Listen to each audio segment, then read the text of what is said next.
It's all the usual mayhem and chaos that you come to expect from us, really. Get radio breakfast with Rich Smith.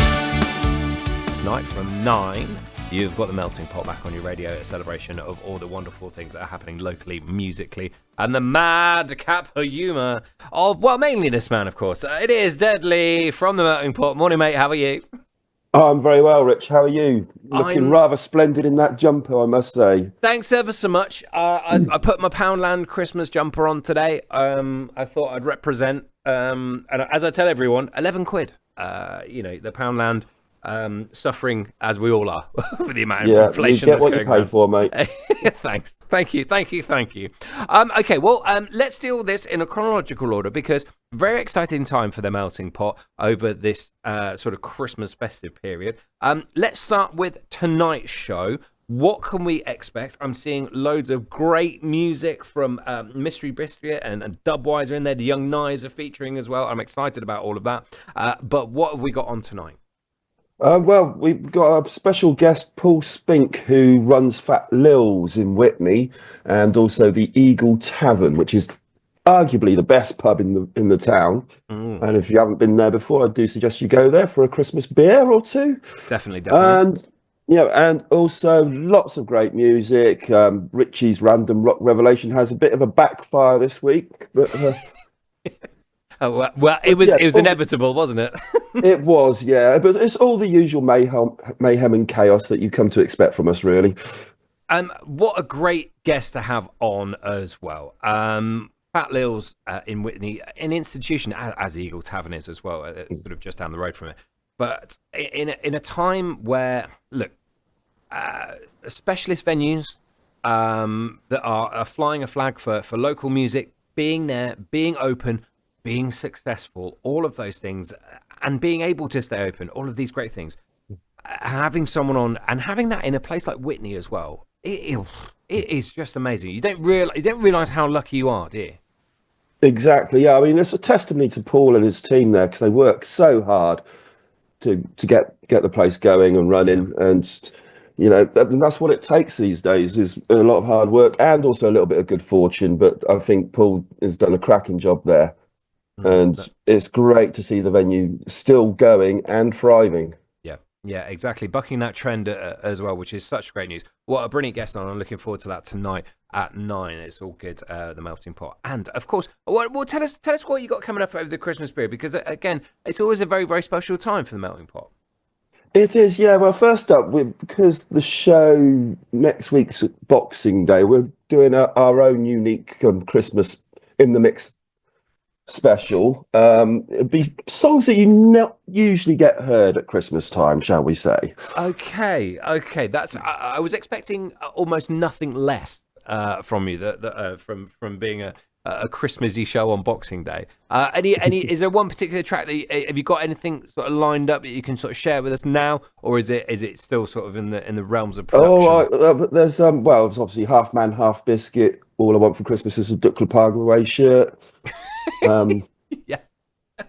And my God. And the edited, quacked out version of Kevin Bloody Wilson's "Hey Santa." So wow, can I just make a special request that is the quacked out version? That it is. Don't worry, I assure you it will be. Oh, that's having kittens on Boxing Day, crikey. So that deals with Boxing Day. I'm looking forward to that because we did have a laugh with that. We were just sort of going, oh, do you want to do like a random Christmas mixtape? And you boys are just like, yeah, that sounds great. But after that as well, which the show must fall, if that's Boxing Day, the show must fall on New Year's Day. Is that right? I'm trying to work out something like that, isn't it? Crikey, where are we with that?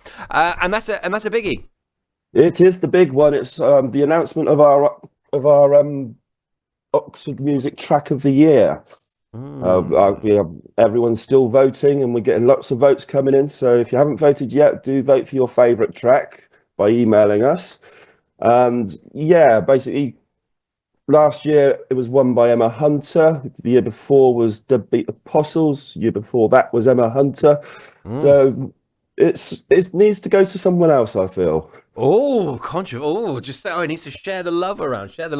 Well, of course, It is voted for by the melting pot public, and Emma Hunter probably deserves to win it twice. If we're being She brutally has honest. deserved to win it, and so did the Deadbeats. And I tell you what, the Deadbeats have actually in the running. They've got another great track out, which they released just not that long ago. A late runner, A late late runner. incomer even. So. I like this. It feels like it does feel like the local version of I know that there's the BBC do a big thing and what have you, where they kind of go, oh look, Adele's going to be the next big thing, or Sam Fender who just plays is going to be the next big thing. And I feel like this is kind of like our little Oxfordshire version of this. It's kind of like, okay, these people, they're sort of on the map, and actually, okay, we're taking those two artists just because they're previous winners, but actually you see them perform and you're never disappointed. It is kind of, you go there and kind of go, oh yeah, they are brilliant. Do you know what I mean? When you have these winners, and I use the sort of the BBC version of it because you kind of go, oh, are they really going to be that big? And then you kind of find out, you go, Adele, yeah, she's done all right for herself, and Sam Fender, he's sort of selling out stadiums. I suppose that's okay now, and all this kind of stuff. But the local version of this, if you go and see these people, they blow you away. Absolutely. I mean, they're all fantastic bands. We're so lucky in Oxford and in the county. We've got so many great bands around, and artists, solo artists as well. It's a fantastic time at the moment. I think it's stronger than it's ever been. It feels like that. I was going to touch on it because it just from sort of someone who keeps an ear and eye to the ground and what have you with events that are happening. It does feel that events are cropping up more, that events are happening more.